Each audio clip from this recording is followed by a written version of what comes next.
Alarm pubertas telah berbunyi. Riley sudah bukan anak kecil lagi.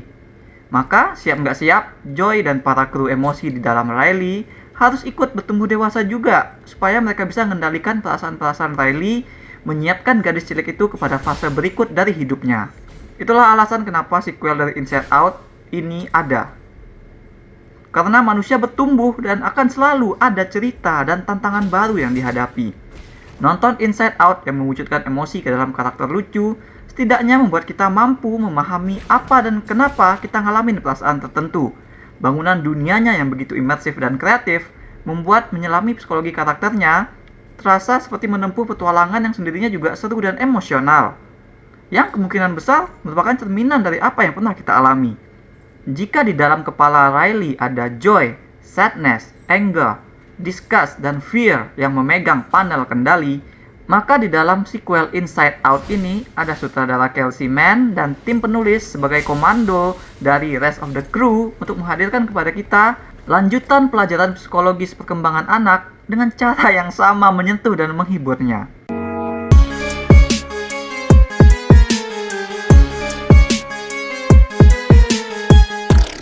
Remaja adalah fase mencari jati diri.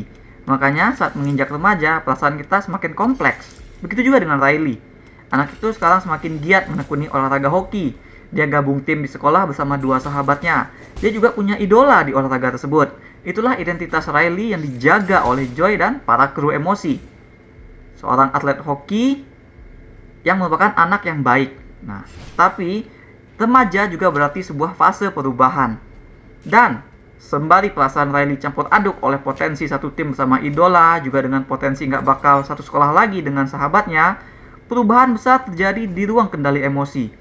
Panel kendalinya semakin sensitif, ruangan tersebut semakin besar. Itu disebabkan karena Joy dan teman-temannya kedatangan anggota baru.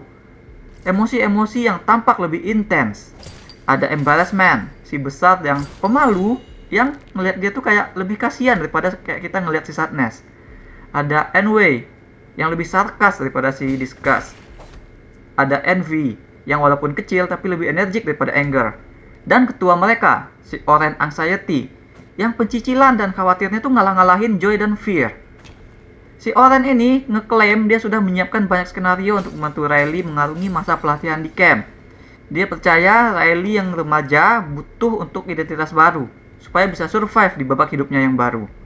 Maka Joy serta kru emosi yang lama dianggapnya sebagai pengganggu, kemudian dia buang bersama identitas lama si Riley. Jadilah Joy harus memimpin teman-temannya mencari jalan kembali ke ruang kendali demi mengembalikan Riley seperti yang dulu. Nah, in a way, Joy di film ini ngalamin seperti yang dialami oleh Sadness di film pertama, yaitu dibuang dan merasa tidak dibutuhkan. Ada dialog sedih banget tatkala Joy ngerasa remaja seperti Riley butuh less joy di dalam hidup mereka. Nah, bedanya Joy dengan Sadness di film pertama, Joy nggak pasif. Disinilah kerja keras tim penulis di ruang komando film, ngulik naskah supaya Joy benar-benar seperti karakter utama yang tetap memegang kendali cerita. Karena kan di sini tuh sebenarnya kayak Joy itu bereaksi atas tindakan Anxiety. Sekilas memang seperti yang bikin plot bergerak itu bukan dia gitu.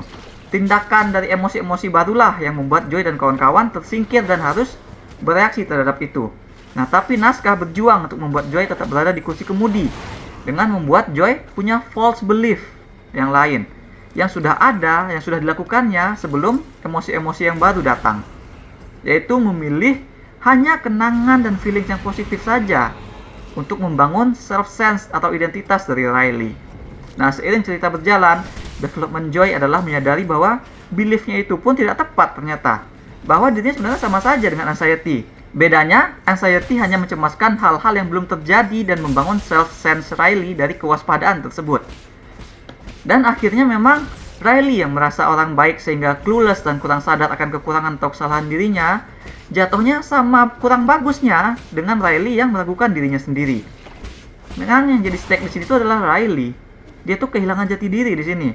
Dia bisa benar-benar jadi depresi kalau lama-kelamaan kehilangan jati diri. Nah, persis seperti itulah remaja seusia Riley. Di-overwhelm oleh perasaan gak pede, dihantui oleh kecemasan untuk gagal karena ngerasa dirinya tidak akan pernah good enough. Ya kan? Terus kehilangan jati diri karena dia cemas tidak diterima oleh sosial. Nah, film ini benar-benar berhasil mengenai problematika mereka dan mentranslasikannya ke dalam bahasa petualangan fantasi. Bersama Joy dan teman-teman emosi yang lain, kita akan menyadari bahwa self-sense kita adalah hal yang kompleks. Bahwa yang membentuk diri kita bukan elemen kebaikan semata. Kita harus ingat kesalahan yang kita perbuat. Harus ingat hal-hal malu-maluin yang pernah kita lakukan. Kita harus merasa cemas, cemburu, takut, sedih, jengah, malu. Kita harus tahu apa kelemahan kita, karena itulah yang membentuk siapa diri kita secara utuh. Dan kunci untuk menjadi bahagia adalah mengetahui siapa diri kita seutuh-utuhnya. Naskah boleh saja masih menggunakan formula yang mirip dengan film pertama, karena basically di sini itu cuma semacam pembalikan, ya kan? Alih-alih accept kesedihan, Joy di sini accept dirinya harus berbagi ruang juga dengan kecemasan gitu.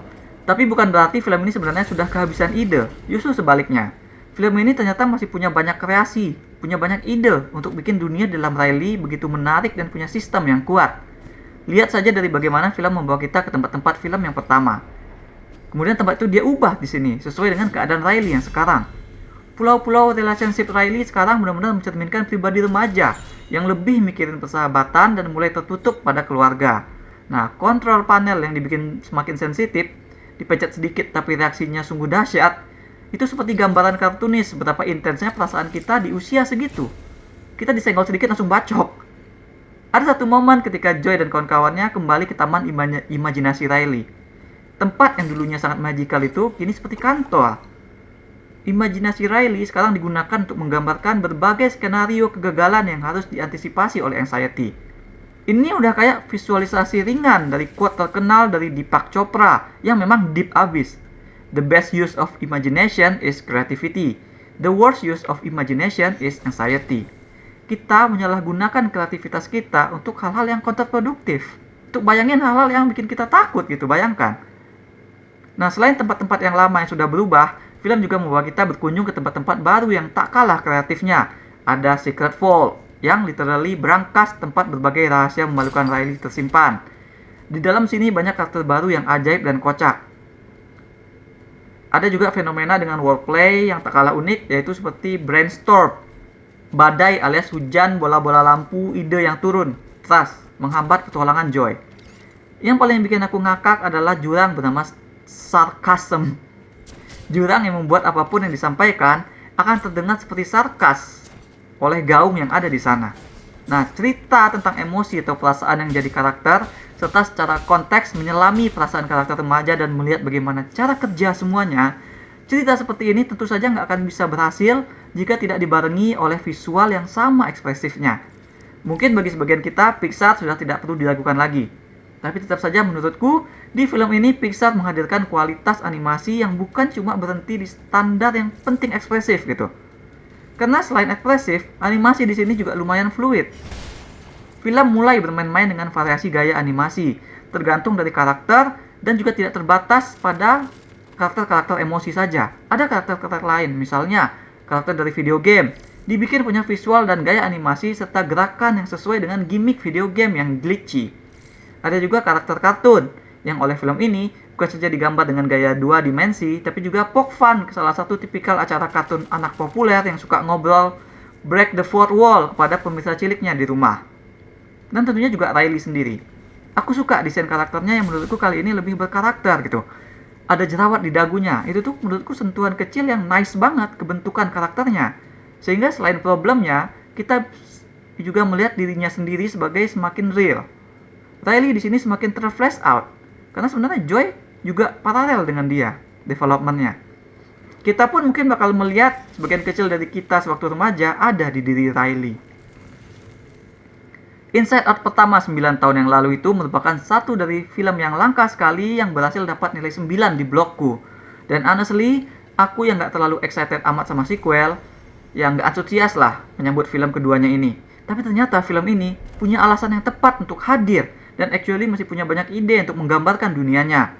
Naskahnya mungkin masih ngikut cetakan yang pertama, tapi penceritaan berhasil membuatnya tampil lebih gede. Seperti juga karakternya yang makin gede, sehingga punya masalah emosional yang lebih gede juga. Untuk ngimbangin masalah tersebut, film menaikkan volume komedi, desain karakter yang lebih komik, sehingga film masih mampu menggapai penonton cilik yang mungkin udah nggak exactly seusia karakter manusianya. Sementara untuk kita yang sudah cukup dewasa, Film ini benar-benar sebuah gambaran imajinatif yang seru dan terukur untuk melihat kenapa sih waktu remaja kita ngalamin hal yang kita rasakan gitu. Aku berikan 7,5 dari 10 bintang emas untuk Inside Out 2. That's all we have for now. Waktu itu aku pernah ikut kuis di internet, emosi Inside Out apakah kamu? Dan aku dapatnya discuss. Waktu itu pas masih cuma 5 emosi inti, kayaknya cocok-cocok saja.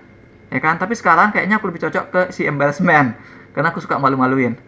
Nah, bagaimana dengan kalian? Menurut kalian karakter emosi apa yang paling dominan yang ada di diri kalian? Silahkan share di komen. Jangan lupa hit like dan subscribe supaya ketinggalan review-review dan playthrough lain. Kunjungi mydersit.com untuk review yang lebih detail. Atau kalian bisa kunjungi store mydersit di ciptaloka.com. Ada banyak kaos dan pernak-pernik custom yang unik, mulai dari film, musik, game, hingga wrestling. Thanks for watching. Remember in life, there are winners and there are losers.